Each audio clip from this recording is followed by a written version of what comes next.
Dulu I am a very micromanaging leader gitu. Terus habis itu nah, gue cuma punya satu rules kalau di sini JKT Go, tidak boleh mulet lagi. Oke, kalau mulet. Dan namun lo harus pendek. I swear to God. Kalau lo memang jagonya di situ, go all in. Gue nggak akan marahin lo on things that you're not jago with. Karena kan kalau dalam segi gue juga nggak jago dalam hal itu. Who am I to judge you on that? Yang penting kita saling melengkapi aja. Ini dari tes jam 5, gue dapet jam lembur gak? Gue kayak the disgrace gitu loh istilahnya. Padahal ini salah elu dan I'm trying to fix. If I keep shutting down their ideas, gue tuh tidak akan menerima ide baru. Dan dunia ini akan begitu-begitu aja. Itu yang gue paling takutin, staying in one box. I think what we're looking for di perusahaan sekarang adalah people who can really present the company to the world. Tergantung apa? Gak gitu ya. JKT Go mensortir based on muka.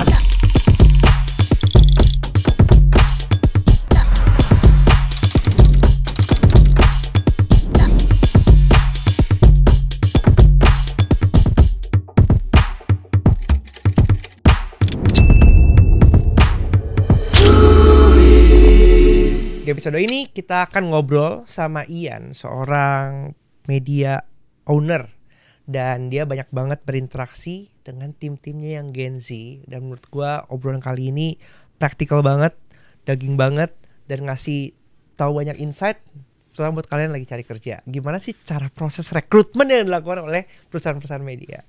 So kalau kalian selama ini selalu ditolak ketika mencari pekerjaan, kalian harus nonton episode ini sampai habis supaya kalian tahu apa penyebab CV kalian ditolak.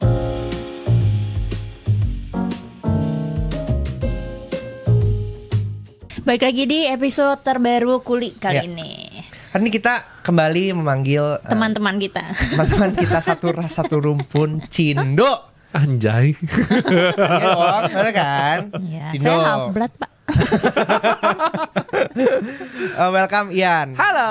Oke, terima kasih. Selamat Langsung datang. kita datangkan ya dari barat ke selatan ke sini juga. Iya, ya kan? Ke timur, Dagasen Gokong. Kenalan dulu dong. Kenal dulu lah sebentar.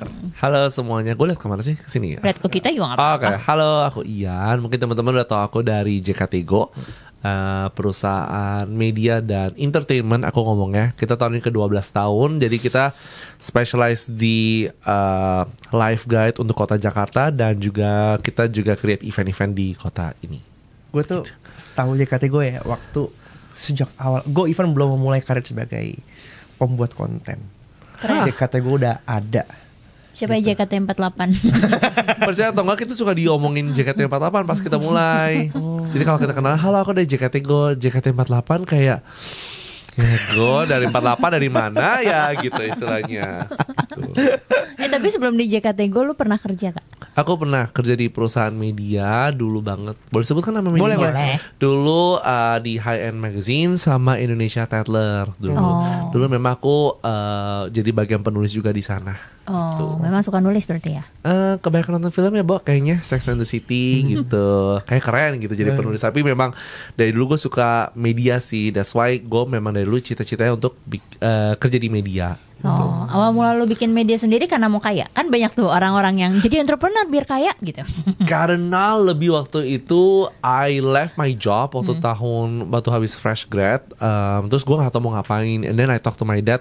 Dia kayak ngomong, kamu mau ngapain gitu istilah. Oh dari dulu gue selalu mau bikin bisnis media. Oh ya udah bikin aja, nggak usah mikir gitu. Ya udah pulang langsung tahun 2013 bikin website, bikin IG platform, and then langsung carry on sampai sekarang. Tapi waktu itu kan belum tahu ya, misalnya kayak online media bisa monetize kayak gitu. Yeah. Trigger lu apa tuh waktu itu? We get a lot of questions pas awal kan, dulu zaman-zaman startup. Well, sampai sekarang masih sih, and a lot of mentor-mentor dulu ketika kita ikut banyak competition, monetization kalian bagaimana? Kita bilang selalu iklan. Dan dari dulu iklan online is not very well looked at ya. Kayak mereka bilang tuh nggak mungkin lah Beb. Kayak maksudnya sekarang masih benar-benar masa print banget. Entah bagaimana memang mungkin dengan kenaifan dan kepolosan gue udah jalanin aja lah. Kayak maksudnya gue belum 3 bulan udah banyak bacot cari uang atau gimana. Maksudnya kita aja proof to people aja belum terbukti kalau orang belum tahu kita gimana, siapa tahu orang mau ke kita. Tapi dari awal gue tidak begitu memikirkan cara monetizationnya sih. Lebih tepatnya lebih kayak gue pengen create something that helps people gitu. Karena mungkin waktu gue umur 23, oke lah gue coba waktu dalam 2 tahun ini, if this works out, alhamdulillah. If this doesn't work out, gue punya waktu untuk start over and start something. Ya gitu. Gitu. Jadi ya asal jalan aja lah waktu itu. Oke. Sebelum kita dig down lagi tentang perjalanan dan cerita-cerita lu, gimana cara lu ngebangun JKT Go dan gimana proses cerita lucu leadership di JKT Go, kita mau main game. Fast response. Akan ada antrian A, B. Lu hanya perlu menjawab aja tanpa mikir. Oh ini ada ya? Oke. Ada. Oh no. Lihat kita ya. Oke. Reputasi bagus tapi bisnis belum untung, atau bisnis lancar aja tapi reputasi biasa aja? Bisnis lancar tapi reputasi biasa aja. Oke. Brand yang dicintai audiens tapi susah untuk dimonetisasi, atau brand yang laku keras tapi kehilangan jiwanya? It's a very tough question. Nggak boleh setengah-setengah ya. Nggak boleh dong. Brand yang laku keras tapi kehilangan jiwanya atau dicintai audiens? Untuk saat ini gue lebih pilih dicintai audiens dulu. Tapi nggak punya duit nggak apa-apa ya? Itu ada caranya nanti. Keren. Spirit of Jingo. Semua bisa diuangin. Kehilangan satu klien gede atau kehilangan satu talenta penting di tim? Oh my god. Kehilangan satu klien gede. Amit-amit juga sih, coy. Itu saya cari. Lebih takut tim yang gak capable atau lebih takut tim yang gak ada inisiatif? Lebih takut tim yang gak ada inisiatif. Tim muda yang semangat tapi gampang burn out, atau tim senior yang tenang tapi susah diajak berubah? Tim yang pertama, yang apa? Muda semangat tapi gampang burn out. Ya, itu tinggal di shifting aja deh. Ngatur semua biar hasilnya sesuai ekspektasi, atau memberikan ruang penuh buat tim walaupun resikonya hasilnya bisa melenceng atau berantakan? Oh no, so difficult. Mix boleh nggak? Nggak boleh. Kedua. Ruang penuh ya. Oke. Kita membahas dikit-dikit. Ketika berarti lu udah berapa tahun tuh ketika membangun JKT Go punya pengalaman kerja profesional? I would say kalau kita dulu gue kerja profesional mungkin sekitar 2 tahun. Terus habis itu di JKT Go ini sekarang udah 12 tahun. Tapi in between gue juga sempat kerja sama perusahaan bokap gue. Family business. I think almost 3 years waktu itu. Jadi lumayan lah pengalamannya. Silahkan diulik foto yang mana. Family business loh. Family business. Oh yes, family business. Karena susah loh. Benar. Perusahaan pertama gue ngomong apa sih gue? Perusahaan pertama tempat gue kerja tuh family business. Jadi bosnya semua family. It's my dad and my uncles gitu. Oh gitu, lu family business gue ya? Yes. Waktu perusahaan tekstil sampai sekarang masih ada. Jangan-jangan gue kerja di perusahaan tekstil soalnya. Enggak lah. Jadi apa ya waktu itu they've been going very strong. Kayaknya kalau nggak salah udah 12 tahun. Mereka specialize dalam textile manufacturing dan trading. Jadi waktu itu gua masuk dalam tradernya in charge untuk memasarkan kain ini dari door to door. Jadi door to door itu benar-benar gua ke pasar Tanah Abang waktu itu, kebetulan ketemu klien itu tuh door to door menawarkan kain. Dan itu lumayan berjalan kayak kalau nggak salah gue umur 27. Jadi lumayan, it's one of the things that I'm very scared about untuk door to door kayak kenal-kenalan gitu. Tapi teach a lot about kayak udahlah just tawarin aja udah gitu istilahnya. Tapi I learn a lot sih on that company. Berarti itu masih lagi jalan JKT Go nge-hybrid ini? Ya waktu itu. Jadi gua dari Senin sampai dari jam 9 pagi sampai jam 3 atau 4 gua ngerjain ini. And then dari jam 4 ke sampai malam gue ngerjain JKT Go gitu. Since it's family business, pertama kali lo masuk sempat dipandang sebelah mata nggak? Nih keluarga juga nih gitu. Enggak sih. I think karena hokinya everyone in the team is very Bukan young ya, I think they're very open minded. My dad punya tim adminnya, they're very social. Jadi kayak pin kenalan kayak anak bapak gue tuh siapa sih sebenarnya kerjanya apa gitu. Dan they're quite open in accepting feedback sebenarnya waktu itu. Cuman gara-gara gue conflicting schedule sama JKT gue tidak bisa lanjut lagi di situ. Gitu. Waktu gede tadi sempat nyebut tuh kayak jualan door to door, sesuatu yang sangat lu takutin. Itu juga sama sih. Ketika gua kerja, gue dulu. apa? Keringetan. Iya, gue juga ngeliat waktu masih kerja di korporasi yang ngeliat sales canvassing door to door, kayak gue anjir ini pekerjaan yang kayak oh no, gue nggak akan bisa suruh kayak gini kayak gitu, nggak punya guts sih, dan menurut gue males juga ya. Gitu. Ya. Lu nggak kenal, lu harus kayak Misika. Tapi somehow ketika lu bisa udah ngelewatin itu ya, ada nggak tuh kan kayak oh I'm lucky. Lu pernah ngelewatin itu? Ya kayak sekarang kalau disuruh ngomong ngomong doang gitu loh, istilah sini door gitu loh, istilah lebih kayak udahlah masa bodoh lah ngomong aja gitu loh. Toh cuma ngomong, the worst they can say is no. Dulu kayak pandangan gue lah, oh no, what happens if they say no gitu loh. Sekarang pandangan gue lebih kayak ya udahlah, paling cuma the worst they can say is no gitu loh. Sekarang tuh banyak banget generasi Gen Z gitu ya yang nggak mau jadi sales. Ya kan?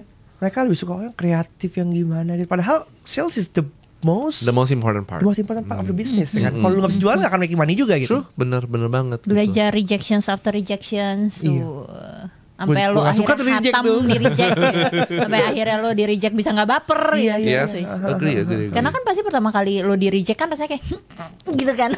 Aduh malu banget, do I sell it wrong, gue salah ngomong gak sih gitu. Itu sih I think that's what people need to, I think everyone needs to learn that phase. Menurut gue it will teach you a lot about yourself. Kalau ternyata kalau lu dihantam lu juga masih bisa hajar aja. And terkadang orang suka berpikir gini ya, kayak dia gak mau dengerin gue nih, sombong banget misalnya gitu.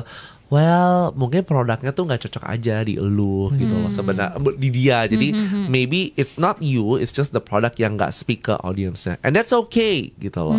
So menurut gua tuh kita bukan, I guess Indonesians in general selalu terlalu malu-malu dan terlalu segan untuk nanya gitu loh. Even in my team kayak telepon aja, kayak paling gampang deh in my team kayak dulu suka banget kayak udah kontak dia belum dibales kok. Gue bilang udah telepon belum kok, nggak enak soalnya chat dulu baru balas. Apa gunanya kalau gitu, sampai kapan kerjaan kita kalau kelar begitu? Udah sini gue aja telepon gitu istilahnya. Kayak kalau gue telepon gue langsung kayak misalnya kayak, well sorry it's been a long time but gue mau nanya nih, ada satu project dan gue mau pitching ke lu, are you interested in that gitu. Kalau menurut gue I think the other person itu juga nggak punya bad vibe sama lu juga, they're okay with it. Kayak ini kan kita suka diomongin kayak bukan dulu sih, artinya sampai sekarang orang suka ngomongin gue paling gak suka nerima telepon kalau orangnya nggak di chat dulu. Ya ada kan, gitu, istilahnya. betul. Tapi kalau gue pribadi adalah please, gue sampai tulis di WhatsApp gue, IVC yang my WhatsApp punya itu, please call me if it's urgent. Karena menurut gue tuh ada 200 unread WhatsApp sampai sekarang. It's not because like gue sombong untuk tidak menjawab mereka, tapi tiba-tiba ketika gue mau menjawab selalu ada orang yang berani menjemput bola itu dengan sebuah telepon dulu gitu. And I think kita harus lebih berani jemput bola gak sih? Gitu. We have to dare to put ourselves in the agenda gitu. Itu sih. Daripada di telepon dulu baru di chat, gue lebih sebel orang-orang yang nggak pakai introduce dulu dia siapa, main langsung ngomong-ngomong aja. Itu lebih menyebalkan menurut gue ya. Mendingan kalau gue lebih suka kayak hai kak, udah. Ya, dulu pernah ada ngomong hai kak atau nggak hai ya. Itu lu bales nggak? Tergantung. Kalau jadi waktu itu ada satu event kayak hayan gitu. Itu eventnya Oktober, gue inget banget. Terus habis itu event itu baru kelar Februari, terus gue pas Maret kayak oh my god, gue baru chat lo. Tapi in my way on that time adalah kalau gitu lu nggak urgent banget dong cari gue, karena you don't even bother to call me dari bulan Oktober. Jadi don't blame me for saying like kayak lu sombong banget. Hello, lu kalau penting lu juga telepon gue kan gitu. Bukannya kayak kita sombong again, berarti nggak penting-penting banget. Padahal kan gue udah kayak tulis di chat gue gitu. Please call gitu. Atau paling nggak bilang dulu konteksnya mau ngapain gitu kan. Yeah. Jadi kan langsung gitu kita tahu. Iya, banyak banget kok kayak orang-orang tiba-tiba kayak mungkin mereka tahu dari JKT Go terus tiba-tiba DM gue secara personal, like even random strangers. Gue suka banget kayak, "Hai Kak, aku mau ngirim barang nih untuk tim JKT Go buat dicobain." Like, gue pasti bisa, kalau lagi lihat gue pasti akan bales gitu loh. Gue nggak akan menganggap kayak apaan sih orang ini, like I don't know, we don't know everyone kan gitu. Dan that's the fun part of meeting someone new nggak sih gitu. Jadi I think sebenarnya deep down orang tuh okay to meet someone new, but just do it genuinely aja gitu. Karena lo pernah di media dan terus akhirnya lo bikin media company sendiri, ada nggak traits dari leaders lo dulu di media company yang tempat lo kerja yang lo bawa ketika lo nge-build your own media? Dulu ada satu orang, my ex-boss, he's very daring to give someone a chance. Jadi gue inget banget ketika gue masuk di perusahaan Tatler, perusahaan high end, the first job that I get adalah gue disuruh ikut press con. Waktu itu press connya and that's my first day. Gue disuruh pergi sendiri. Terus gue udah ketakutan banget ngomong what to do gitu loh. Terus akhirnya ketika pas pulang dia nanya, how is it? Oke lah, agak lama ya press con-nya lili gitu. Next time lu bisa begini. Tapi what I'm really admire about him, dulu posisi gue tuh intern di sebelum gue jadiin full time. Dia tuh memberikan gue wewenang untuk coba deh explore. What do you want to do with this? Nanti kalau udah tahu idenya lu baru get back to me ya gitu. That's what I learned from him. Gue ingat banget namanya Dante. Terus habis itu yang kedua I learned from managing editor namanya Tom. Dia tuh sangat detail on every writing yang ditulis waktu itu di majalah Tatler. Bahwa dia tuh setiap kata per kata itu benar-benar perhatikan sedetail itu. Gue kayak kesel banget sih sama dia dulu kayak, hello, no one reads it, kayak Yan, it's a standard, Tatler tuh ada standard gitu. So you have to have a Tatler standard if you wanna make the cut gitu loh. Jadi di situ gue kayak, bener juga ya, he's doing his job greatly. Gue nggak boleh marah ke dia because like he's doing a very good job. Ada juga gue harusnya malu ke diri gue sendiri karena gue tidak sesuai dengan standar perusahaan yang sudah menerima gue. Itu gitu. mantap sih. Bagus sih statementnya. Iya. Dan pengalaman itu yang lu terapkan saat lu mimpin kayak gitu. Iya, karena sampai sekarang everyone di JKT Go itu kita ada 30 orang. Gue selalu hire people from very different background. Karena gue gak mau tim gue itu semua terdiri dari orang-orang yang sama, yang suka hal yang sama. Misalnya simple as like, satu suka K-pop, gue mau satu lagi suka band punk, satu lagi gue mau suka band jamet lah, atau satu lagi band dangdut. Tapi mereka mempunyai drive yang sama, suka dunia kreatif. Dan gue pingin gabungin 4 orang ini, mau lihat mereka tuh ketemu ide apa sih sebenarnya gitu. Jadi gue biasa kalau ada acara, pikirin dong idenya apa gitu. Terkadang mereka bisa come up with so many ideas that I never think about gitu. Jadi lebih serunya gitu sih. Standar seperti apa yang lo terapkan di JKT Go berarti? In terms of work ethic atau attitude? Work ethic is be very very initiative sih menurut gue. I always love people with initiative karena ya kalau kita media kan kita nggak pernah ada jam kantor yang pas kan. Oke lah 9 to 5 is a standard. 9 to 6 is everyone standard. Cuman ketika kita hire kita selalu ngomong kalau JKT itu perusahaan media kita tidak ada work hour yang fix gitu. Terkadang weekend pun kita juga akan kerja. Are you okay with it? Tapi kalau misalnya let's say Sabtu Minggu lu kerja full and you wanna take a time off during kayak Senin atau Selasa, I'm okay with it gitu loh sebenarnya. Jadi gue lebih cari orang yang gak gitu perhitungan kali ya gitu. Karena gue juga gak akan perhitungan ke lu sebenarnya itu. Tapi karena kalau kita ngomong media itu kan sesuatu yang lu tipikal yang fast media atau slow media. I mean like ketika ada trend news terus samber. Itu tim ada yang standby atau gimana? Ada gitu? sih, I guess fast and slow at the same time. Kalau misalnya semua orang is talking about the same thing already dan kita belum membahas karena memang terkadang kita telat atau kita lupa ngepost atau for some reason Instagramnya error signalnya, we can decide not to post it. Karena menurut gue udahlah nggak urgent banget karena everyone's talking about it already gitu loh. Dan gue lebih kayak mau ngejar something yang meaningful, I would say. Lebih impactful aja sih. Kayak kemarin ada satu konten yang membahas mengenai demensia. Jadi ada satu organisasi yang membahas bagaimana cara mereka merawat people with olden age yang punya demensia, gimana caranya. Terus tim gue ngomong kayak ini gak bakal like deh. Gue bilang it doesn't matter kalau misalnya tiba-tiba ada orang yang nonton, meskipun 1,000 orang yang nonton, terus yang share pun cuma 20 orang, tapi bisa membantu orang yang mempunyai benar-benar kasus demensia dan mereka sembuh. Wouldn't that be amazing dibanding kita ngebahas sesuatu yang viral tapi ya impactnya gitu-gitu doang, kosong gitu loh sebenarnya. Itu sih yang gue kerja di JKT Go. We are lucky to be able to have this platform. Jadi make as many good as possible aja gitu. Wajar tuh kan kalau misalnya lu building bisnis, tadi kan apalagi lu building bisnis itu start from idealisme ya. Not even enggak ya kan? Iya apa enggak? It is, I think. Tapi kalau gue dulu bukan lebih idealis ya, lebih kayak apapun lah yang lucu kita masukin. I swear, kayak dulu kita sempat kayak dikatain kayak JKT Go. I don't think a lot of people like Jakarta Go karena kayak dibilangin, kemarin gue liat di X ada yang ngomong JKT Go is trying too hard gitu loh. Gue kayak I don't understand. Ya there will be a lot of people that mungkin gak suka sama kita kan. Cuman menurut gue at the end just focus on the end result aja sih menurut gue. I don't wanna be too idealistic about kayak JKT Go harus menyasar market yang ini, which is fine with it gitu. Cuman kalau bagi gue, kalau dalam perusahaan media yang gue suka adalah karena gue orangnya suka a lot of different things. Kayak hari ini, misalnya minggu ini gue bakal nonton konser Blackpink, ya kan? I don't really like Blackpink. I mean, sorry, Blinks. Cuma I like them. Menurut gue mereka adalah orang yang sangat gila, sampai mati pun gue tetap akan joget salto kayak. And that's what I wanna see live gitu loh. Dan mungkin minggu depan gue akan ke museum untuk melihat pameran apa gitu. So di saat itu gue baru menyadari mungkin banyak orang Jakarta yang kayak gue ya.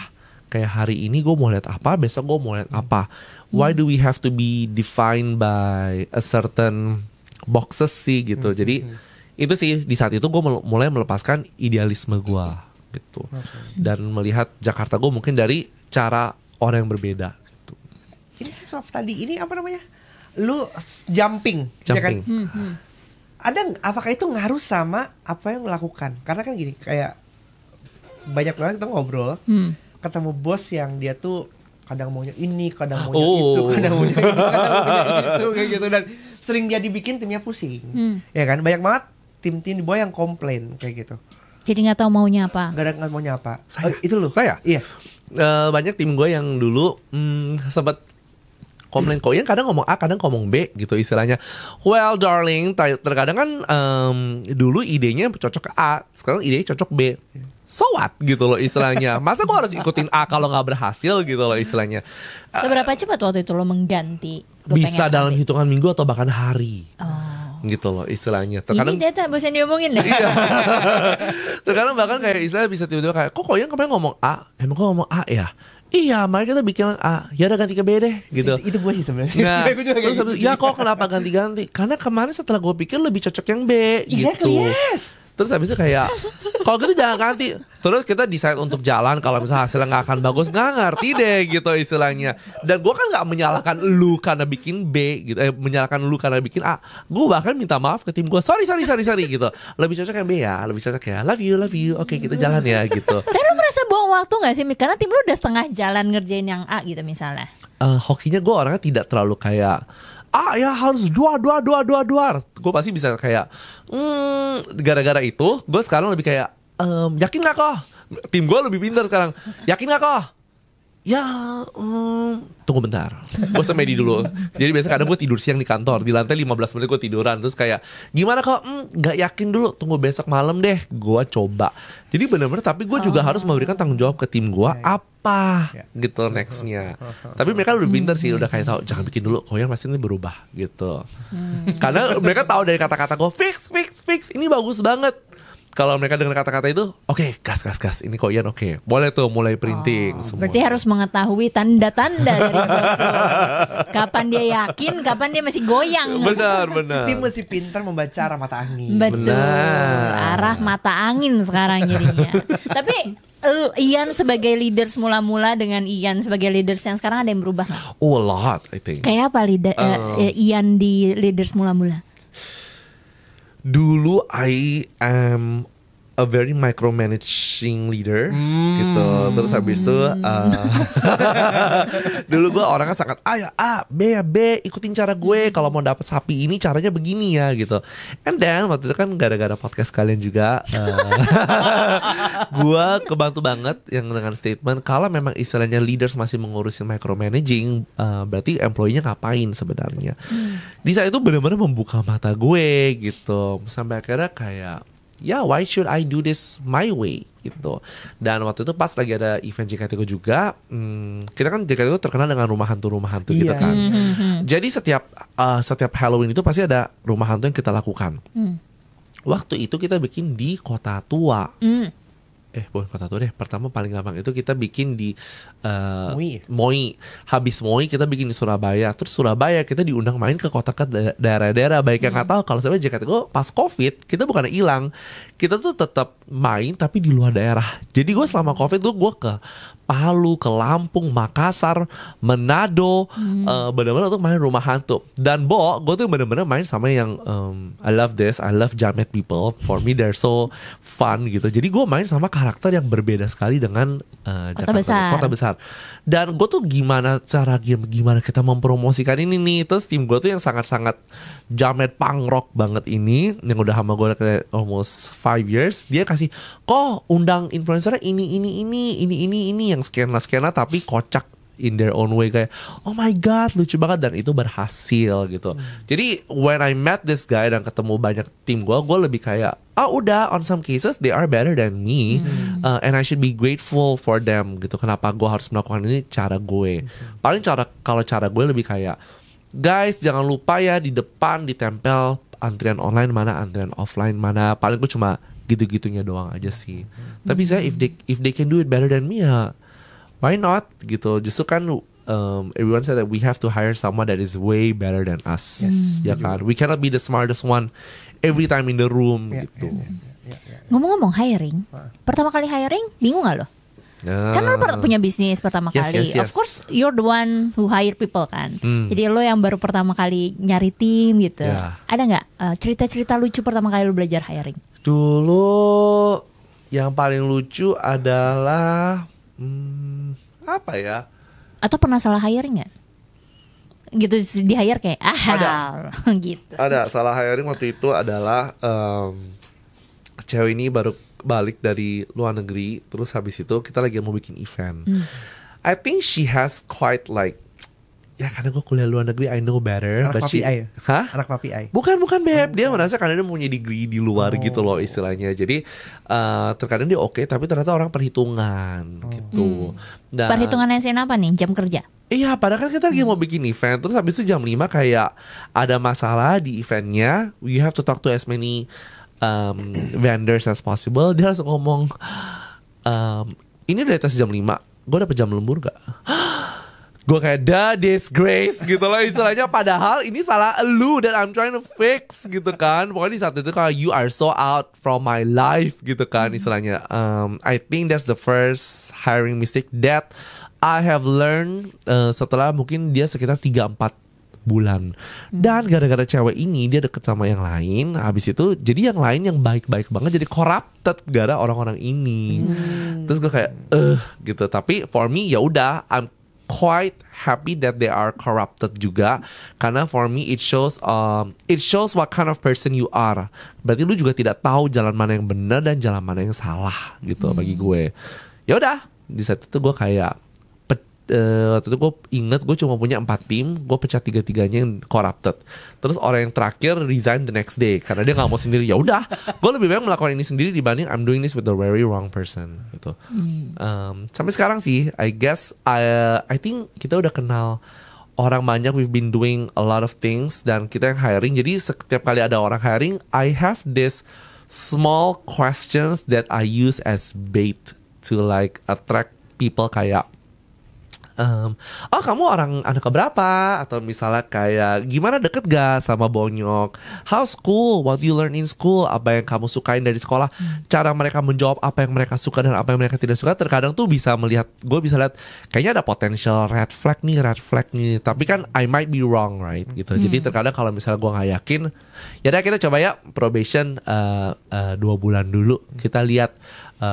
And I always tell this to everyone that I hire dan masuk JKT Go adalah 2 bulan dulu yang masuk JKT Go, lihat lu suka atau enggak. If you don't like it, I also don't want you to force yourself here juga gitu sih.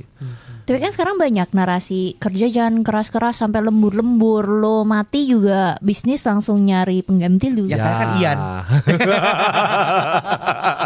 Gue gak jahat itu ya gitu. Bahkan gue sering ngomong sama tim gue itu, please please do not work sampai malam. Lu adalah satu tim kita sampai sekarang. Jadi tuh Jakarta Go itu tuh we rent a house, di mana house itu di atasnya tuh ada 1 kamar cewek dan 1 kamar cowok. And I put bunk bed. Sebenarnya tuh gue pingin mereka tuh orang-orang yang misalnya rumahnya, kita kan di Jakarta Barat, kalau rumahnya di Cibubur atau Tangerang, jangan pulang kemalaman, atau misal hujan lagi parah sekarang, nginep aja deh di atas, karena gue gak mau mereka tuh kehujanan gitu istilahnya. Tapi ada satu orang ya akhirnya dia kerja sampai malam, sampai gue nanya sama dia, what is wrong? Kenapa lo harus kerja sampai jam 1 sampai jam 2? Because I cannot do it, like banyak banget datanya gitu. Tapi terkadang kayak bro, gue bilang kayak yang tim lu aja gak kerja sampai jam 1 sampai jam 2 malam, means something's wrong with your time management gitu. And I don't want him cewek, gue gak mau dia tuh kerja sampai overload segitu parahnya. Means if we keep overloading, including myself, means something is wrong, very very wrong. Berarti kita not doing the work that is truly matter. Menurut gue itu sih. Jadi, berapa persen yang lanjut probation? So far yang I'm very happy actually, yang kerja di kita tuh sebenarnya buat yang Cici JKT Go, kalau kalian lihat, it's been with me for 7 years sampai sekarang. Dan rata-rata tim kita itu I would say from 10 people yang ada di JKT Go, yang keluar JKT Go itu karena nggak cocok itu I guess is 1 or 2, dan itu pun intern. Tapi kalau yang gua misalnya sadly have to let go, 1 or 2 juga. So 80% still with me sih, so I'm very happy with it. Lu banyak gak probation yang gak lanjut? Kadang kan soalnya orang suka malas ya gitu probation. Kayak pertamanya menjebak nih, aku dengerin aja. Gitu probation kan banyak yang malas ya. Kayak udahlah dikit aja yang gak cocoknya, lanjut aja lah gitu. Iya. Dibanding lu harus hiring ulang dari awal. Benar. Itu kan yang sebenarnya kita sempat bahas di eksklusif konten ya. Kesalahan nonton tuh. Nggak enakan untuk nge-kill orang, terutama dalam masa probation. Tapi setelah gue sadari, ternyata itu malah banyak kerugiannya. Yeah. It's like you are bearing the loss, tapi lu nggak mau decide to cut the loss gitu. Sehingga sebenarnya lossnya tambah gede sih dari point of view kita sebagai investor ya. Investor manusia coy. Benar. Ya kan, karena kita kan invest ke human capital ya. Kayak gitu. Saya belajar untuk cut sih menurut gue. I guess in a way people always think like dulu gue pernah mau cutin orang. It was my first, I have to fire this person. Terus abis itu gue inget banget orang ini ya sedih lah dan nangis gitu kan. And I feel so bad karena di saat itu mungkin kalau orang ngomong kayak ih jahat banget di fire. Kalau memang fire bukan gara-gara efisiensi, tenggat kan nggak ada so far JKT Go. Cuman if I fire someone because dia nggak cocok, it hurts my feeling a lot loh. Gue tuh hanya mikirin, oh my god, orang ini mau ngapain ya kalau nggak ada sama gue. Bahkan gue mencarikan, do you want work elsewhere? Do you wanna like gue cariin teman-teman gue biar lu bisa dapat kerjaan? Because I know secara karakter lu orangnya baik, but in terms of di sini lu nggak lolos karena nggak cocok speednya gitu loh. Jadi mungkin orang tidak melihat like gue sakit hati juga if I have to let one of my team goes gitu loh. Cause I really want them to do very well. Tapi kan if we already give like banyak kesempatan, kayak gue biasa kalau mau outin orang gue akan ngomong kayak, dulu gue pernah ngomong sama satu cewek, apa yang akan kamu lakukan kalau gue bilang hari ini adalah hari terakhir lu di JKT Go? Terus dia shock, kenapa? Karena gue baru menyadari lu tuh tidak melakukan pekerjaan lu. Banyak banget invoice yang tidak terkirim, ternyata banyak pesan yang gak dibales, banyak banget. Gue sampai shock banget that we don't sampai klien gue sampai kayak nanya, Yan kok gue gak dikirimin invoice ya? Gitu loh istilahnya. Gak ditagih tapi Gak nanya. ditagih gitu loh. Istilahnya, oh, thank God bless you gitu kan. Tapi di saat itu gue kalau menyadari, oh my God, ternyata tuh orang ini tuh diem-diem dan sok sibuk doang. Terus habis itu dia kayak, kok beri aku kesempatan sekali lagi. Ya udah. Tapi dalam waktu 1 minggu itu dia kayak biasa banget, kayak don't do any effort, nggak kayak update ke gue kayak, kok invoice yang belum tersalurkan adalah segini nih, segini. Sekarang gue udah segini. Dia diem doang. By the end of the week adalah, okay, that's it. Bagi gue, lu tidak menghargai keputusan dan kesempatan yang telah diberikan ke lu. Means I have to cut you. Karena kalau gue yang gue takut adalah what happens kalau orang lain dan tim gue yang telah bekerja sama keras itu melihat orang ini kok Ian kok mau aja sih ngomong kasar diperlakukan seperti ini. Ya udahlah, nggak ada standar gitu loh istilah. Jadi di saat itu gue kayak sorry ya, kita part ways aja di situ. Tapi memang permasalahan human capital ini itu sangat amat apa ya? Menurut gue angle itu kompleks gitu. Bisa jadi orang kayak, kok lu begitu sih, tapi di sisi lain kok ini tetap destroying kayak gitu. Itu kan ya sebenarnya mungkin banyak orang nggak ngelihat gitu. Orang ngeliatnya kasihannya aja, tapi potensial untuk ngedestroy seluruh ekosistem yang tadi bilang malah jadi gara-gara satu orang toksik, 4 corrupted, buang semuanya sendirian deh. Benar. Dulu bahkan ada salah satu tim kita, dia salahnya tuh berkali-kali sampai satu divisi tuh harus literally stop what they're doing untuk cover orang ini. Karena setiap kali orang ini maju pasti banyak kesalahan. Dan ujung-ujungnya Cici JKT Go yang bagian head contentnya dimarahin sama kliennya. Of course they have the right to be angry gitu kan. Karena mereka invest ke kita dan hasilnya tidak sesuai. Jadi apa yang terjadi? Kita harus reshoot berkali-kali, minta maaf berkali-kali. Orang ini yang harus shoot A ditarik ya, jadi mundur sehari atau mundur 2 hari. That's like a very stressful thing. Dan gue juga ngajarin ke tim Cici JKT Go waktu itu adalah dia gak mau fire orang ini karena kasihan. Karena kasihan, gue bilang lu gak kasihan sama orang lain yang the other teams yang have already performed so well. Cuman lu mempertahankan orang ini karena dia kasihan. Tapi dia juga gak mencoba gitu loh istilahnya. Dan ketika kita udah outin dia ngomong, gue sebenarnya masih mau sih di sini gitu. Gue nggak mau. Dia ngomong begitu ke Cici JKT. Terus gue bilang kayak, then why don't you have the courage to talk to me gitu loh istilahnya. Terus dia kayak, yaudah deh gue coba mikir-mikir dulu. Oh di saat itu gue langsung bilang, okay that's it, I'm not giving you another chance. Karena menurut gue orang that really wants to work at something pasti udah tahu keputusannya tuh di mana. Di saat seperti itu, gue udah memberikan kesempatan lo almost 6 months. I'm not giving you another layover. Karena bagi gue 6 bulan itu sudah cukup untuk lu menentukan lu maunya kemana gitu. Dan itu kan efek ke integritas bisnis lu juga kan. Ketika misalnya banyak mistakes lu jadi mesti say sorry terus. Banyak banget gitu. Bisa klien mana yang kayak bakal, even though pertama mungkin dia gak apa-apa karena kita perbaikin konten. But kalau misalnya tiba-tiba dia deep down kesel banget kan, terkadang kan klien juga invest in us because of the direction of atasannya. Ya kan istilahnya kan, atau enggak mungkin dia yang pitching JKT Go ke atasannya. What happens if the pitch yang di bawah itu hasilnya gembel gitu kan. Ya itu kan gue harus pikirin ke dia dong. Sebenarnya itu sih. Let Go tuh mau orangnya bener, as in yang tadi Ian cerita ya, orangnya sebenarnya oke, cuma speednya nggak masuk gitu misalnya. Atau emang orangnya yang brengsek aja tuh tetap sama susahnya cuy. Biasa kalau yang brengsek sih agak kayak pengen gue cekek sih kadang. Cuma kayak tapi banyak loh orang yang take it for granted. Kayak ada. Bos gue kayaknya nggak bakal tega fire gue gitu. Ya udah kalau mau fire aja, tapi aku tidak berubah gitu. Itu kan juga banyak ya. Banyak.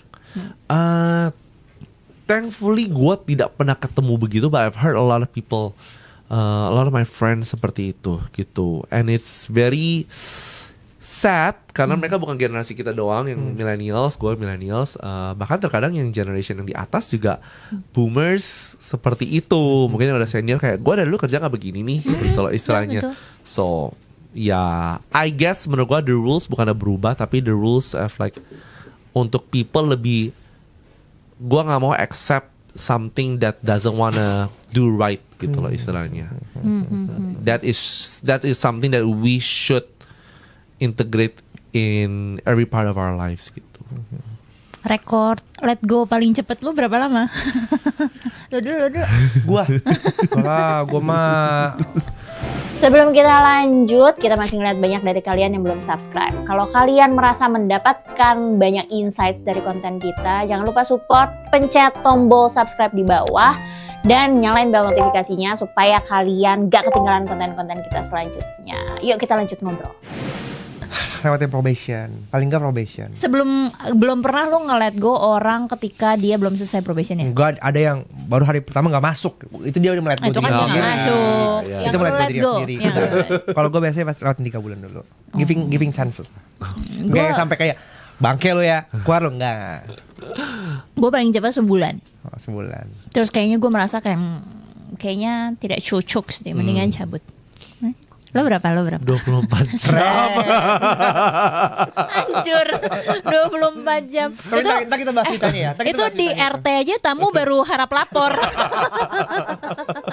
Nanti kita bahas ceritanya itu ya. Oke, siap. Tapi gini, sebelum itu gue pengen mungkin teman-teman yang nonton juga ada yang mungkin punya building media atau pengen bikin media. Ya. Gue pengen tahu gimana sih cara lu ngebentuk tim, mendelegasikan kerja tim, apa yang lu bangun dulu gitu di awal. Karena ini sesama kita punya bisnis di industri kreatif ya. Probably kita bikin konten apa yang ada di pikiran lu, kemudian standarisasinya pasti beda ketika dieksekusi sama orang lain kayak gitu. Iya. Gue pengen tahu sih gimana cara lu ngebangun tim di awal itu, karena probably tricky buat gue, karena itu sangat subjektif gitu, kreatif itu. It is. Kalau misalnya, are you saying gimana cara gue membangun dulu, atau if I have to start over? Boleh. If you Kalau have gue harus to mengulang start over 2025, I would find a very very specific niche dulu. Jadi pertama kali JKT gue mulai kan itu waktu lagi trending banget. Kafe-kafe berubah menjadi kafe yang hits. Ya. Kita ngomongin dulu kayak kafe-kafe kayak People's Cafe, Ismaya, Sky, Social House, kan itu saat-saat kita Iya. 2013 kan. Iya. Jadi pas JKT gue tuh masuk di saat timing yang tepat gitu, yaitu F&B. Dan hokinya, gue adalah orang yang sangat suka cafe hopping waktu itu. Jadi gue mendalami sesuatu yang sangat gue suka. Jadi gue bisa memberikan informasi dan narasi yang jauh lebih dalam dibanding mungkin orang-orang yang tidak begitu suka industri ini gitu. Jadi I guess mungkin sekarang menurut gue adalah kalau teman-teman mau membangun bisnis media is find something that really means to you, dan tergantung lu bangun media itu apa. Mau buat target profit atau cuma buat influence doang lah. Kayak let's say misalnya gue adalah seorang penjual es jeruk misalnya gitu. Gue pengen jual es jeruk di nantinya meluncurkan es jeruk, ya berarti gue mungkin akan membahas medianya itu dengan the benefit of jeruk atau mungkin buah-buah lainnya. Jadi mungkin gue akan bikin media namanya koko jeruk atau enggak koko buah gitu loh istilahnya. Jadi gue memang sangat mendalami itu. Gue akan memberikan khasiat-khasiatnya, memberikan narasi-narasi yang jauh lebih dalam dibanding orang-orang lain gitu. Baru ketika gue sudah dipercaya itu, gue baru luncurin lah produk jeruk gue sendiri gitu. Cuma I guess it depends on the end goal-nya apa. Cuma bagaimana kita standarisasi kontennya adalah, of course gue selalu bilang sama tim JKT gue adalah kayak whenever you're doing a media, kita gak boleh bilang enak banget, atau kita gak boleh bilang tempatnya cakep. Misalnya cuma terkadang ada beberapa keselip lah, karena I don't want us dicap sebagai media yang kayak tempatnya instagramables banget gitu. Karena kan target market JKT gue tuh sekarang yang lagi gede tuh umur 25 sampai 34 dan 34 sampai 43 sebenarnya. malah ke atas ya? Kita main ke Menarik. atas. Jakarta gue is growing older sebenarnya. Bahkan populasi kita yang 34 sampai 43 itu makin naik, dan yang 43 ke atas makin naik. Mulai ngalahin populasi Gen Z punya readers di JKT gue. Lucu kan gitu. Mungkin karena mereka yang grow bareng sama lo dari awal. I guess kali in ya. a way, cuma dari kemarin sejak kayak we implement banyak konten-konten yang sangat relevan ke umur kita, yang di atas itu makin naik. In a way, kalau misalnya kayak kita media, what I'm saying about is kenapa find something that is really what you like, karena gue sangat suka eksplorasi. Ketika gue umur 23, gue mainnya ke cafe. So I talk a lot about cafe. When I'm during COVID, banyak cafe terus, tapi istilahnya yang popping kan during COVID, yang home service atau gimana gitu. Dan gue ngomong sama tim gue, it doesn't speak to me anymore. Kayaknya tim gue tuh kan 7 years older. dia masih suka kafe. Tapi dia Cici JKT Go lagi suka, kok teman-teman lagi pada nikah, dia pengen bikin konten mengenai nikah. Oh, that's interesting gitu. Oke, try ngomongin dari dia. Karena bagi gue it represent so many people. Tapi kalau dalam gue tiba-tiba di dalam COVID gue lihat sekeliling gue sangat concerned about health and well-being. Jadi gue mulailah ngomongin mengenai treatment-treatment yang ada di rumah sakit. Dulu gue iseng bikin kenapa orang ngorok. Terus kita bikin ke salah satu klinik di Jakarta, sleep clinic. Ternyata di saat itu video meledak, kayak berapa juta views, dan rumah sakit lain mulai masuk untuk membahas konten-konten ini gitu. Jadi itu speaking from my personal point of view sih gitu. Jadi menurut gua if you have a personal point of view that you really know about, itu sebenarnya diri lu sendiri menggambarkan dan merepresentasikan berapa banyak orang sih di Jakarta. Make sense gak maksud gue? Ya kan, mungkin orang yang suka hal-hal kayak lu tuh, Jakarta ada berapa sih? 10 juta orang ya? 22. Ah, udah 22. Oh my god, dulu kita masih 10 juta. Jadi mungkin orang yang setipe sama lo, yang apa yang lu suka itu mungkin ada 20%. So you can represent 4 million, 4.4 million.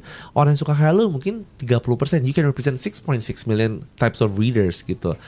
And yang enak dalam media lah, gue bisa suka way of life-nya Will, tapi gue gak cocok sama way of life-nya Louis gitu. And that's fine gitu loh. Yang penting kan gak saling membenci aja. Yang penting lebih cocok ikutin yang mana gitu.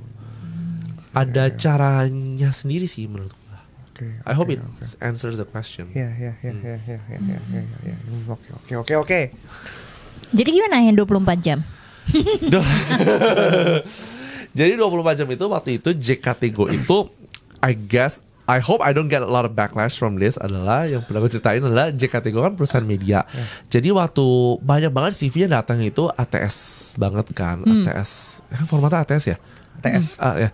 Terus habis itu kalau gue adalah orang yang sangat suka CV melihat muka. ATS tuh gak pakai foto. ATS gak pakai foto.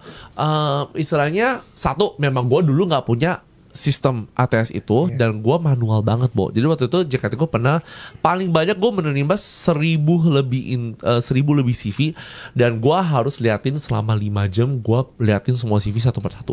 Lu liatin satu? Gue liatin satu persatu. Gue inget banget. Gue bener-bener gue diam, gue sampai timer, gue liatin, gue paksa pantat gue duduk sampai nih CV kelar gitu istilahnya. Soalnya gue really have to find, dan gue cuma ketemu satu orang yang gue suka banget. 1/1000 tuh ya? Yes. Nah, gitu. itu realita guys. Itu realita. Gitu. Tapi kan si ATS itu alasannya kenapa nggak pakai foto untuk mengurangi subjektivitas. Tuh kan dikena. Jadi gini. Jadi terkadang gue melihat foto itu based on beberapa department. Kalau kita ngomongin content creator, yaitu adalah front face of the company, gue harus lihat dong mereka tuh bagaimana membawa diri mereka sendiri. Dan of course kalau dalam JKT Go yang kita, apalagi yang tadi gue ceritain, market kita umur 25-34, 35-53 kan sangat menjunjung tinggi penampilan orang ini bisa dipercaya atau tidak gitu kan.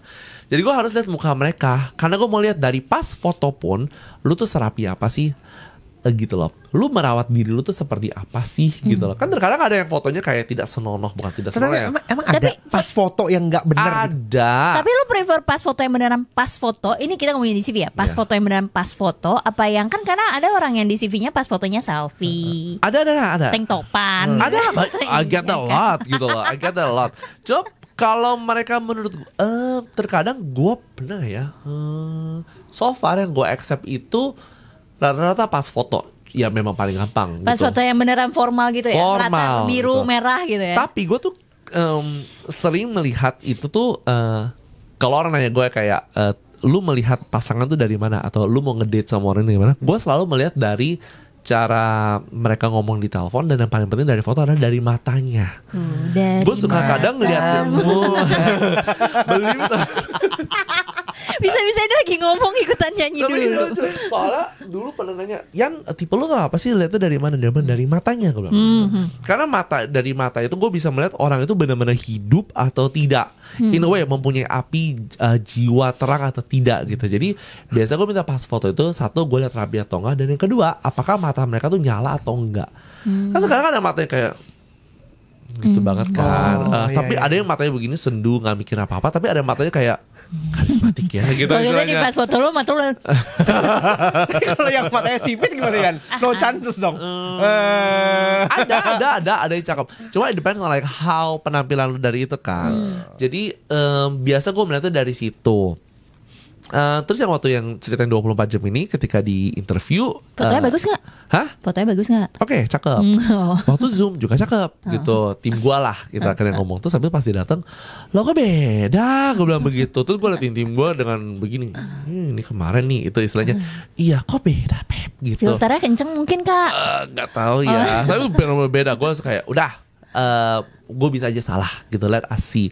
Terus habis itu kalau dalam waktu kita kan kalau dalam hari pertama masuk kantor, I know kita pasti tidak melakukan apapun, tapi the least we can do adalah mencoba untuk sibuk, untuk mencoba ngapain.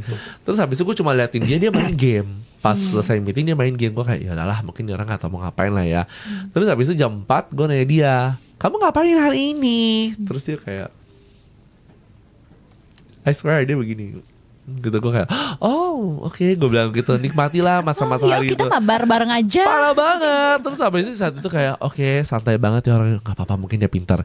Tapi habis itu sorenya ketika dia pulang, gue nanya ke semua tim gue yang ada di situ, bagaimana menurut kalian mengenai orang ini? Waduh, so tau lah, keluar semuanya lah. Baru di satu gue baru sering dengar kalau orang yang satu tidak cocok dengan lu punya company itu pasti ketahuan karena semua orang nggak mau ngomong sama orang ini kan. Gue tidak pernah percayakan hal itu, tapi di sore itu hipotesa itu terbuktikan. Tidak ada satu orang yang cocok sama orang ini. They don't say he's a bad person. Cuma mereka merasa cara ngomong orang ini kok sok tahu banget, padahal dia belum menjadi siapa-siapa dan belum menjadi belum display dia punya work gitu loh. Jadi di saat itu gue langsung ngomong sama tim gue, lebih baik lu outing dia deh besok. Kok dia baru masuk 24 jam? Iya beb, cuma permasalahannya gak ada yang mau komunikasi sama dia. Dan cara ngomongnya dari awal tuh udah salah menurut gue. It should not be like this gitu loh istilahnya. Karena minggu lalu lu ketemu satu orang, on the first day orang ini gak ngomong apapun, tapi dalam waktu 3 jam setelah dia mulai masuk ke kantor ini jam 12 siang, gue ingat banget, dia bisa langsung kasih list barang-barang yang telah dicari sama tim gue. Jadi dia sepanjang tim gue meeting sama orang, dia cuma duduk di sebelahnya nguping. Bukan nguping dengan cara yang jelek, tapi dia nguping membantunya dengan nguping, memperhatikan, observasi. Dan dalam waktu 3 jam itu dia bisa dapat semua barang yang tim gue tuh cari-cari gak dapat. Kan that's really good gitu loh istilahnya. It's a good initiative. Yes, good initiative gitu. Di saat itu gue bilang ini orang oke gitu. So berarti dulu Gen Z.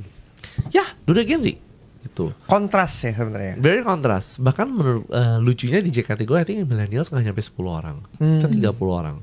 So I've been working with Gen Z for a lot of time. Memang pertama agak susah gitu, but ya, tapi sama halnya gak sih kayak dulu pertama kali kita masuk, dulu kan kita juga millennials juga suka dikatain kan sama boomers. Cuma menurut gue I guess they just don't know what to do pertama. Tapi sekarang kayak oh my god, I cannot do this job without them gitu loh. Tips and triknya berarti gimana tuh sampai lo bisa menemukan, karena tadi mayoritas Gen Z kan tim lo, sampai lo bisa menemukan Gen Z berkualitas ini di tim lo gitu. Nggak banyak yang gitu.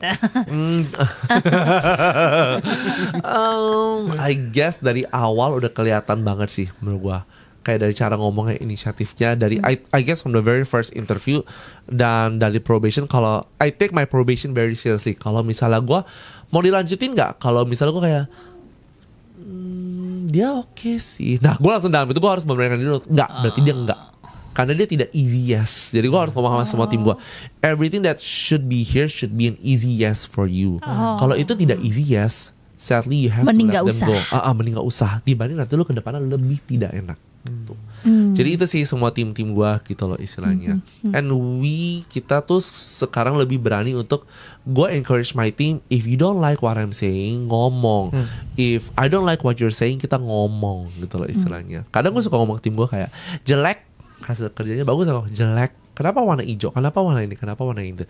Terkadang mereka sakit hati gitu loh. Kalau wait, kita ralat ya. Yang gue bilang jelek itu bukan elu. Yang gue bilang jelek itu adalah desain ini tidak berbicara, desain ini tuh tidak translate gitu loh istilahnya. Dan semua orang kadang ngomong, kalau orang yang kenal sama gue, waktu itu pernah ada satu orang I forgot who she is, karena dia baru masuk pertama kali.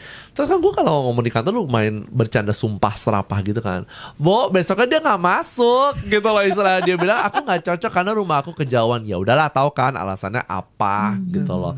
Terus pernah ada satu cewek dia masuk dianterin sama bapaknya. Mungkin bapaknya pingin lihat lingkungan kerja seperti apa. Terus mungkin dengan kita ngomongnya shock langsung. Besoknya nggak jadi. My dad bilang nggak cocok. Oh, it's okay gitu. No hard feelings kok gitu. Jadi kita lebih My dad kaget-kaget ngomong. Iya, jadi sekarang kalau tim baru datang kita tuh suka kayak bercandain. We wanna see. Sengaja dikasih unjuk semuanya, dibuka. Iya, buka aja. Like we wanna see ini orang selepas apa. Ini orang kalau handling bercandaan seperti apa. Kan kadang kalau orang bercandaan jago banget, ngelesnya lucu kan. Itu bisa menjadi cue sih. Orang ini lumayan oke atau enggak ke depannya. Tapi proses hiring lu panjang gak? Not really. Biasa di interview sama tim gue. Terus gue bisa lihat muka dulu. Tergantung apa? Gak gitu ya. GKT gue mensortir based on muka. On some department. Tapi kemarin ada sampai sekarang tim kita yang dia habis ngomong, kok waktu interview aku nggak lihat muka loh. Oh ya, because I saw waktu itu gue lagi cari event coordination gitu. Kenapa dia bisa ngomong gitu? Karena dia inget. Tapi pas interview nggak ketemu. I saw her, tapi gue panggil dia interview because I didn't see her face. Cuma gue suka her CV. Waktu itu CV dia adalah salah satunya, gue ingat banget CV dia tuh cuma 1 halaman dan dia cuma jelasin 3 poin yang dia ngapain. 1, 2, 3. Dari cara bahasanya tuh udah beda banget. Ini cewek ngerti nih teknisnya apa. Oh, karena unik jadi lo penasaran. Kayak cara present CV-nya bagus nih. Oke, I wanna see this girl gitu. Apa menurut lu CV yang bagus? Tips. Kalau menurut gue CV yang bagus itu CV yang very concise gitu. Kayak even though you don't have a working skill, kadang orang ngomong kayak, Kak aku baru fresh grad, aku mau experience-nya apa, it's okay gitu. Menurut gue the least you can do adalah mungkin bisa kasih lihat fotonya dulu. Itu kalau gue pribadi ya. Because for me foto itu menunjukkan lu presentasinya seperti apa gitu. And I think every company, even though you don't say like, itu sangat subjektif, believe it or not, itu tuh adalah pasti dilihat ketika orang itu sudah tampil. Benar. Nggak usah. Benar-benar, tapi gue nggak di tim CV sih. Justru gue menghindari subjektivitas itu karena gue tahu gue sangat subjektif. Enggak, gue selalu muka. Gue cari muka juga sih. Lu cari muka. Tapi kalau menurut gue, kalau lu bisa tidak yakin dengan pas foto lu, oke, just present a very good CV. Kita nggak butuh desain yang dibikin oleh Canva sana sini. Hello, we just need a very proper. Lu ngapain gitu loh istilahnya. Kalau lu nggak punya pengalaman di kuliah, lu ngapain? Terus habis itu like let's say yang gue suka banget tuh, aku pernah intern di perusahaan, ya anggap aja di sini nih gitu, di Kumpul Leaders. Dulu aku membantu dalam setup production, lalu menghubungi readers. Dengan begitu gue langsung tahu orang ini tuh tahu dia tuh job desk-nya, at least he or she knows what he's doing gitu loh istilahnya. Terkadang yang satu hal yang gue gak suka dari CV adalah misalnya, ini gue ya skill, misalnya Adobe Photoshop, misalnya ada 5 titik, terus dia isi bintangnya 2/5. Jadi lu bisa atau enggak gitu istilahnya. Kalau misalnya Inggris 3/5, aduh jangan gitu. Terus yang paling susah negotiation skillnya 2/5. Aduh, jadi lu bisa atau enggak? Jadi gimana gitu. Tapi ada masanya isi CV banyak kayak gitu tahu. Sampai sekarang gitu. Bener. Cuma satu sisi gue kayak jadi berpikir, berarti orang ini tidak tahu dengan skill yang dia punya tuh apa sebenarnya. Lebih baik kalau gue lebih baik gue tidak akan masukin skillnya nggak kita desain kan. Benar gitu loh istilahnya. For me just show a concise CV, lu ngapain and then just go for it gitu. Jadi sebenarnya dari penjabaran lo di tempat itu ngapain kan ketahuan sebenarnya lo punya skill apa ya. Benar, tanpa perlu ada 2/5 itu. Benar, aku bisa Photoshop gitu loh. Aku bisa ini. Gini, menurut gue bukan kita bohong ya. Kayak aku bisa Photoshop. Terus ketika gue interview, oh William kamu bisa Photoshop. Aku bisa Pak, cuma memang saya masih butuh guidance dalam sini-sini. Cuma Will, kalau misal sekali klik interview gue suka sama lo and we vibe, gue pasti gak akan peduli dengan skill Photoshop lo. Yaudah Will, gak apa-apa Will. Yang penting lu tinggal belajar sama ini. Nanti lu tinggal kabar-kabarnya aja. Oke Pak, karena I think what we're looking for di perusahaan sekarang adalah people who can really present the company to the world gitu loh. Kita nggak butuh seorang masterpiece atau gimana. Yang penting adalah orang dari pure hearted initiative, benar-benar tulus mau bekerja dengan baik. Benar gitu lagi, benar lagi. Skill menurut gue bisa dilatih ya, cuman attitude. intensi, proactiveness, gimana dia mau growing sama perusahaannya gitu. Karena itu win-win situation menurut gue kayak gitu. Social checking. Yes. Do you do social checking? I do social checking. Oh, mau dengar interview yang paling lucu adalah dulu ada satu cowok, habis itu kita mau masuk content creator. Dulu gua nggak hire dia gara-gara dia rambut, aduh, maaf ya, rambutnya mulet. Lu tau mulet gak? Tahu mulet ya. Yang sini jabrik terus bahkan panjang. Yeah. Gue suka, gue bilang gue nggak mau karena gue dulu punya pengalaman yang kurang mengenakan dengan orang yang mulet gitu. Terus habis itu kayak waktu itu dia tidak di hire gara-gara gue nggak mau gue bilang itu doesn't make sense gitu. Cuma perkara rambut ya? Perkara rambut. Lalu jalan Tuhan Yesus Kristus. Dia potong rambut. Tengah malam gue liat dia di TikTok. Gue lagi scroll TikTok. Ini cowok cakep juga gue bilang gitu. Kontennya lucu gitu. Gue bilang kok mukanya familiar ya, gue bilang begitu. Namanya siapa? Terus gue search di CV. Oh my god, dia adalah orang yang rambut mulet. Gue bilang begitu. Terus habis itu gue panggil dia. When I bring him, langsung dimasukin, ternyata kontennya bagus gitu. Habis udahlah, berhasil sampai sekarang dia. Kalau teman-teman lihat itu adalah Opa JKT-GO yang tatoan semua tuh, yang menjadi primadona Jakarta Go. Jadi mumpung sekarang kamu lagi punya posisi, muletin lagi rambutnya. Gue cuma punya satu rules kalau di sini JKT-GO, tidak boleh mulet lagi. Dan rambut lo harus pendek. I swear to God, gue ngomong itu ke dia. Dan kemarin ada satu orang yang event rambutnya mulet. Gue bilang, lu ngapain? Gue bilang begitu. Lu pulang lu potong nih rambut. Gue bilang, because I think for some reason kan tim event kadang suka ketemu orang gitu. Saya janganlah gitu, jangan mulet. Soalnya terkadang gini, menurut gue semua orang tuh cakep. In their own way, believe it or not. Bukannya gue sok bijaksana. Hear me out on this. Karena menurut gue semua orang tuh cakep, cuman tinggal didandanin dan di-present bagaimana. Benar. Karena gue mau tim gue, muka lo cakep, cuma rambut lo mulet. Gue bilang, aduh please, gue bilang jangan, gue bilang gitu. Jangan. Ini bisa jadi clickbait bagus. Gak dapat kerja perkara mulet. I swear sampai sekarang dia masih di tim JKT-GO gitu, gara-gara rambut mulet. Kalau sekarang tahu-tahu dia mulet, lu pecat nggak? Gue bilang, lu mau potong rambut sekarang atau gue potongin buat lu di kantor gue loh gitu. Tapi you can check, gue bener-bener nanya sama dia, persyaratan di sini hanya gampang, please do your job well and jangan mulet. Social checking yang sangat Social lucu. checking lu aplikasikan itu ya? Sometimes if I don't feel this person is right, biasa kalau gue punya feeling kayak orang ini oke kok, tapi ada something ya mengenai orang ini gue pingin tahu, gue biasa akan social checking. Cuma kalau lu merasa oke tapi ada yang lu pengen tahu, atau kalau lu merasa kayak sebenarnya biasa aja tapi gue penasaran nih gitu. Jujur li, kalau gue merasa ada sesuatu yang tidak gue ngerti. Kalau gue biasanya do social checking. Karena kan gini, standar ya bahwa saat ini orang-orang apply nulisin LinkedIn-nya mereka, Instagram-nya mereka, kayak gitu. Tapi di private, Tapi Pak. gue di private anjir, kayak ngapain lu pajang itu kalau di private? Biar Lu minta nambah kita follower. Kalau gue biasa enggak gimana. Cuma kalau orang yang gue nggak gitu, apa sih? Kok kayak gue nggak ngerti mengenai orang ini, ada there is something. Kayak misalnya kita PDKT sama orang lah ya gitu. Kita ngomong ngopi enak gitu. Tapi lu pasti ketemu cowok ini cakep sih. Cuma feeling gue ada yang nggak enak nih mengenai orang ini. Tiba-tiba beristri gitu kan, amit-amit kan. Tapi I just take that kalau gue merasa there's just something wrong with him or her, gitu aja sih. Gak selalu. Kalau gue Nggak selalu selalu. soalnya. Gue selalu ngecekin kalau ditaruh. Gue nggak seniat kayak kalau dia nggak nulis William Sudana @William Sudana terus gue cari gitu, enggak. Gue karena seniat itu untuk proving aja gitu. Ya, Pertama kalau dia apply posisinya kemungkinan sama content creator, sosial media. Gue pengen lihat lu gimana sih nge-treatment lu di sosial media sendiri kayak gitu. Iya, kalau content creator mungkin gua dulu akan lebih social checking. Karena how you present the feed is how you present your content style, content direction gitu. It is what it is gitu. We do social checking, we do see faces in CV gitu loh. And itu menurut gua adalah sebuah rahasia umum yang mungkin orang gak mau ngomongin, that they still do that gitu. There's nothing to be afraid of kok. Menurut gua it's part of our lives juga gitu. Itu menurut gue kayak itu advantage kalau emang lu memanfaatkan itu dengan baik gitu, sebagai proof of concept dari apa yang lu omongin di CV gitu.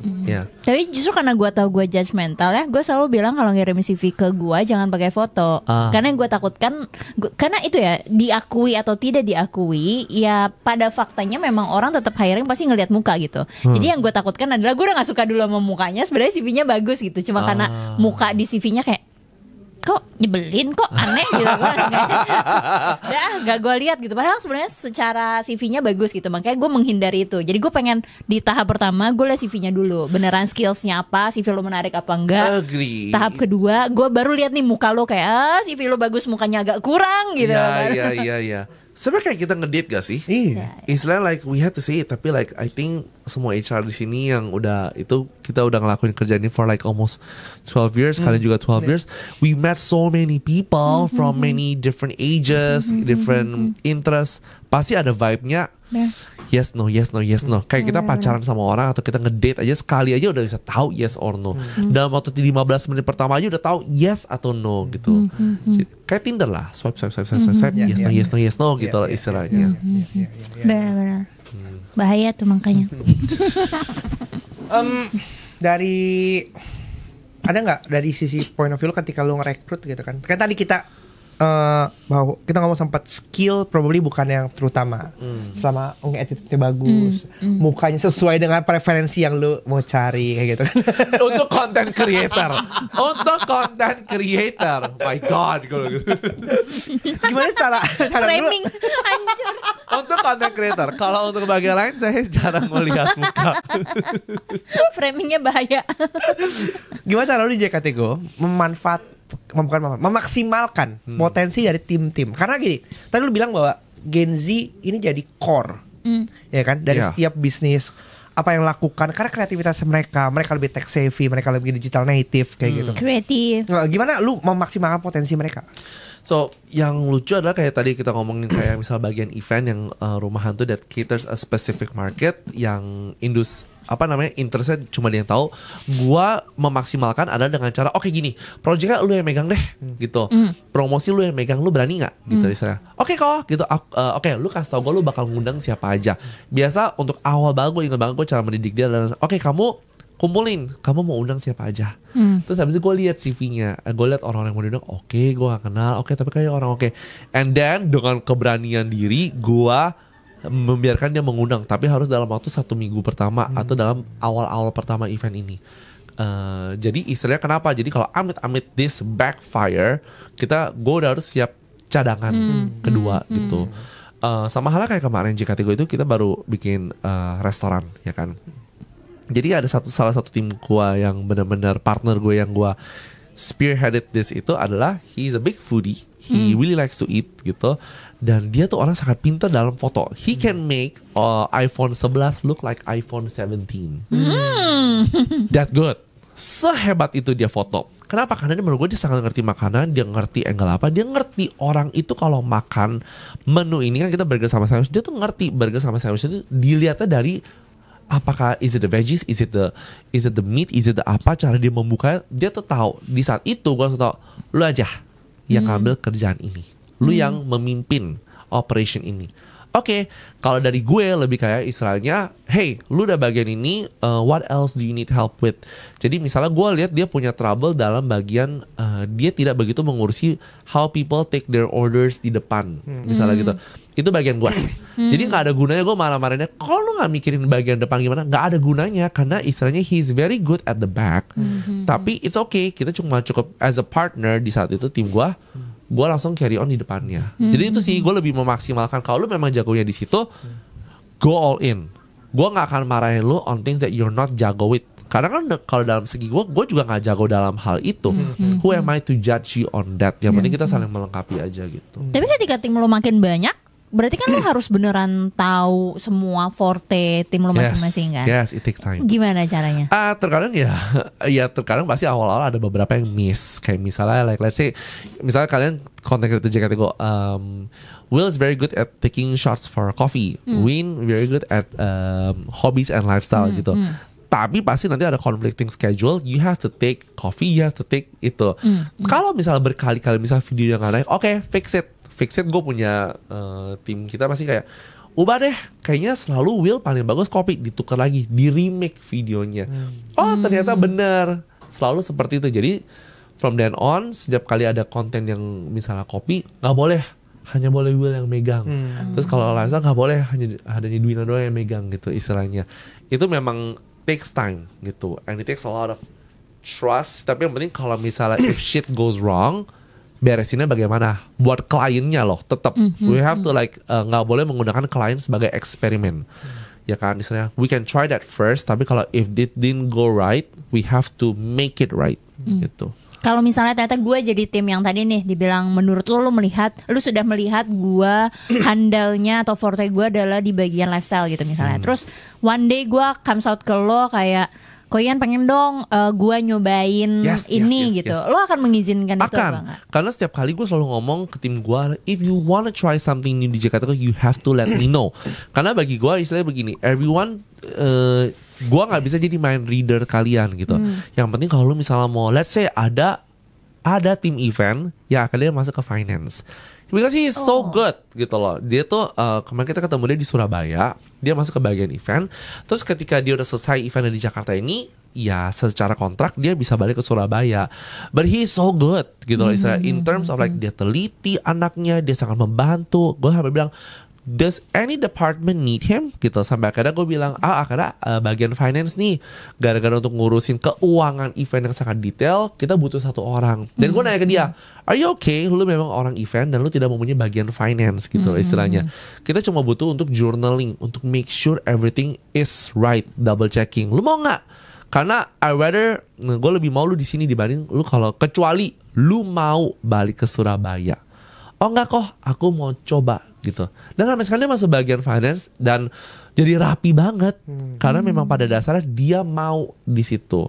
So like padahal itu two different things gitu. Kayak anak event kan kayaknya lapangan banget gitu. Finance kan belakang banget gitu kan. Tapi yang gue seneng adalah kenapa dia dikasih megang keuangan event, karena dia tahu flow eventnya tuh di mana, suka keluar petty cash di event seperti apa. Jadi itu dia bisa bilang ke gue, kok lebih baik petty cash kita ke depannya tuh seperti ini aja, karena dulu gue handle seperti ini. Oke. Jadi istilahnya that's actually a very good way, right? Kayak tadi tim gue yang handle restoran ini, he's very good. Dia tuh tahu cara orang makan tuh seperti apa. Jadi itu dia tahu create menu ini harus ada experience apa gitu. So it's good kalau memang interestnya orang itu seperti itu, I will give him the job without hesitation. Karena menurut gue lu pede akan hal itu gitu. Mid level lo banyak gak dari 30 itu? Atau hierarkis lo blong aja gitu? Dulu blong, tapi sekarang kita lebih ada hierarki, lebih kayak, but I always say to everyone, hierarki kita bukan seperti ini. Kayak misalnya let's say kita content creator nih, misalnya lead kontennya misalnya adalah Ian gitu. Tapi gue selalu ngomong ke tim gue adalah, kita udah mengatur tim kita tuh biar tidak ada yang namanya sodok-sodokan gitu loh istilahnya.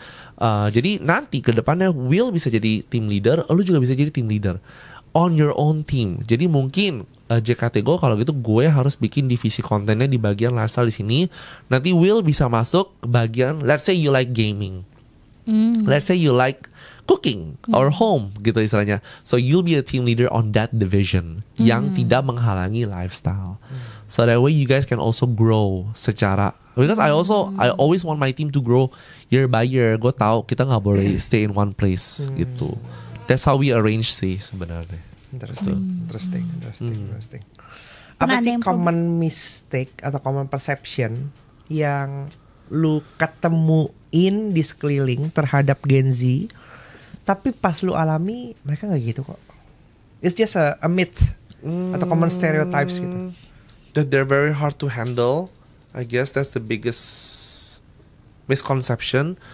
Sebenarnya it's not that they're hard to handle, it's just mungkin kita belum kenalan sama mereka gitu loh. So, I guess as we grow older, my God, I'm 35, you're like what, 35? Berapa? 35. 35. I guess we are challenged. Kemarin begini, ada satu orang partner gue ini yang gue bilang handle restoran itu, dia undang semua teman-teman F&B-nya yang benar-benar this up and rising influencer that totally works differently dan asing zaman dulu kan. Coy, di saat seperti itu gue kayak oh my god, I'm getting older gitu loh istilahnya. Oh ini tuh artinya kayak bokap gue tidak mengerti dunia gue gitu kan istilahnya. Di saat itu gue tidak mengerti dunia gue gitu. Dan di saat itu it takes menurut gue a level of humility menurut gue, kayak I don't understand gitu loh istilahnya. Tapi that is where you come in and let us complete each other. Jadi I guess mungkin kalau orang ngomong gue nggak ngerti Gen Z, ya memang dunia mereka udah berbeda sekali dengan dunia kita. And it is fun to see the world with an empty glass menurut gue. Jadi day by day yang harus gue ingetin adalah kalau terkadang tim gue ngomongin something, jadi kayak kemarin ngomong Yan, gue mau bikin ini nih buat restorannya nih, gue bilang, hi, it doesn't make sense on my generation, bukan generation, hi, it doesn't make sense to me, it doesn't make sense to you because you don't like to eat gitu. Tapi kalau orang yang suka makan kayak gue, mereka sukanya seperti A, B, C, D, F, G gitu istilahnya. Oh ya sudahlah gitu, let's try it your way gitu loh istilahnya. Bukan karena gue kayak yaudahlah urusan lu kalau lu salah lu ya. Tapi okay fine, let's try it your way, let's experiment gitu loh istilahnya. So I guess that's the biggest misconception sih. Justru menurut gue dengan menyelami dunia baru ini, kita justru bisa melihat lebih banyak, so much more things to see yang kita nggak tahu. Kayak gue suka diajak ke klub-klub yang lebih muda gitu istilahnya.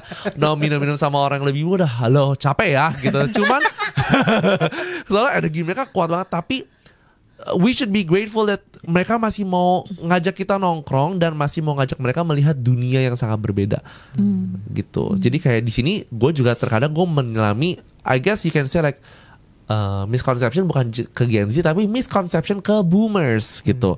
Istilahnya terkadang kayak mungkin generasi bonyok gue gitu istilahnya, gue terkadang tidak mengerti dunia mereka, mereka tidak mengerti dunia kita. Jadi gue mencoba menyalami dunia mereka. Kalau misalnya waktu itu gue ngebahas CKT Go Property Guide gitu istilahnya, gue dengerin itu tiap kali mak gue kalau ngomong ke penjual rumah, oh nggak ada ini, harus ada ini. Jadi gue langsung ngomong CKT Go Property Guide gitu. Rumah ini bagus banget karena layoutnya tuh sangat spacious. Karena mak gue suka ngomong yang spacious, tidak ada lika-liku, jauh dari gardu PLN atau gimana.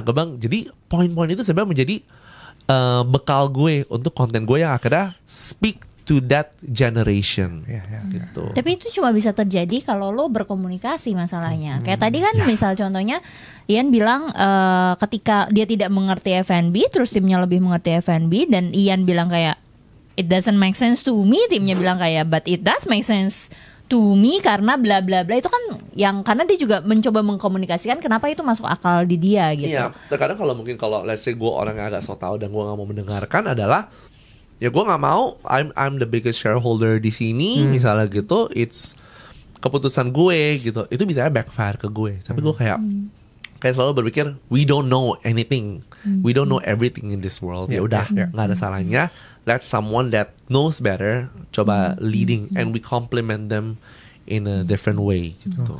Untuk POV timnya juga gitu, misalnya bosnya Ian terus dia bilang kayak it doesn't make sense to me, kayak ya oke, ya sudah gitu. Iya, yang ada yang terjadi. Benar, kan? yang gue takut di saat itu adalah if I keep shutting down their ideas, gue tuh tidak akan menerima ide baru dan dunia ini akan begitu-begitu aja. Itu yang gue paling takutin, staying in one box. Benar. Justru kita harus acknowledging bahwa sooner or later Gen Z akan mendominasi seluruh tim di perusahaan kita kan. Betul.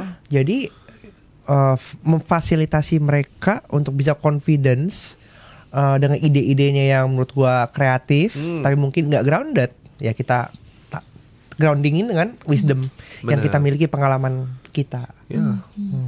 Dan everybody always have a story to share, di mana kita selalu bisa belajarkan dari orang lain gitu, no matter how old they are. Jadi bukan perkara umur berapa ya. Lastly, menurut lu untuk para Gen Z di sana yang berjuang untuk mencari pekerjaan. Milenial juga banyak yang lagi nyari kerja. Kena layoff soalnya. Tapi menurut gua kayak di sekarang ini kan kita dihadapkan dengan banyak opportunity baru ya. Digitalisasi, kemudian kan semua teknologi, semua segala macam. Apa sih yang bisa mereka lakukan untuk thriving? I always say be your very best self. In a way seperti ini. Dulu ada satu teman gue ngomong begini.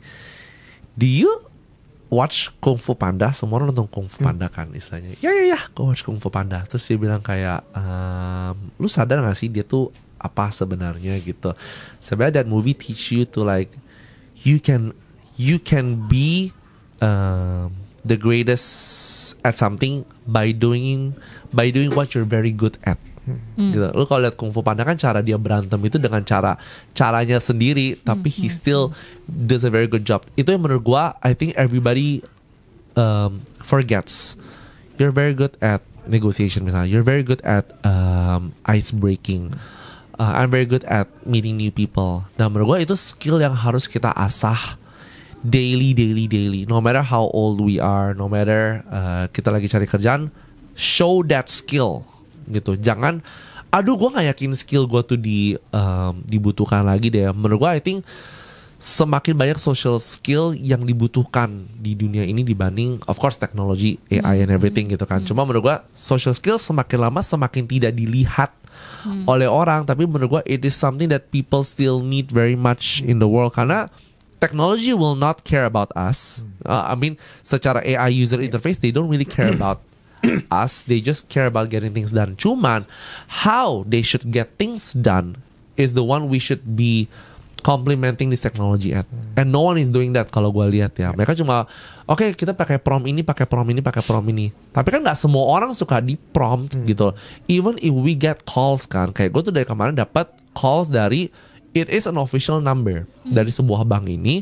Tapi cara dia ngomong kayak halo, dengan Bapak William Sudana. Terus dari cara ngomong lu udah tahu ini AI kan sebenarnya gitu. Gue langsung tutup telepon itu karena I don't know whether this is real or no sebenarnya. So for me, sampai kita bisa mempercayai teknologi ini sepenuhnya itu, kita harus tetap masukin human touch di situ sih. Itu sih. So don't forget where we came from juga. Dan makin susah ya. We came from dust. Aduh. Come back to dust. Harus humble aja, Beb.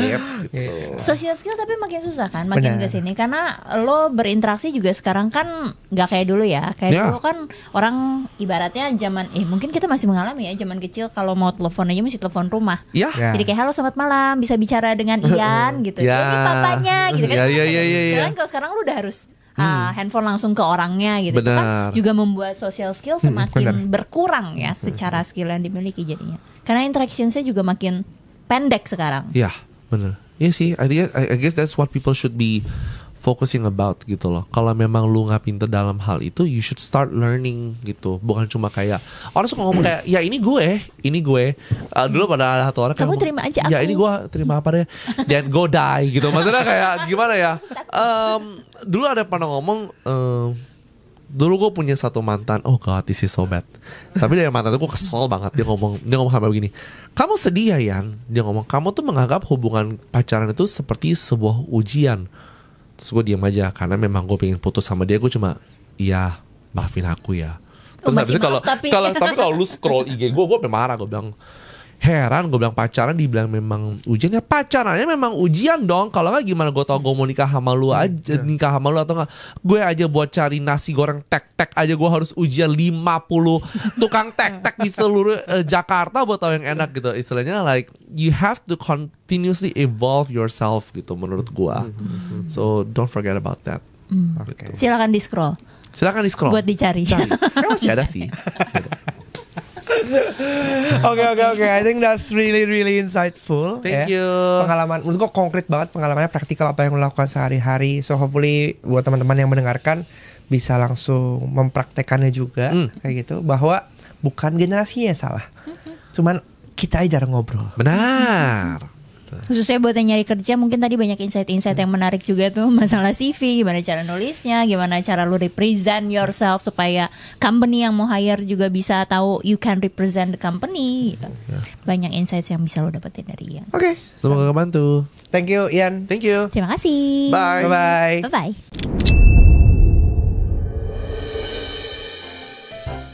Terima kasih ya udah nonton sampai habis. Kita juga masih punya banyak konten lain yang bisa membantu kalian untuk berkembang jadi leader yang lebih baik lagi. Cek video ini sini.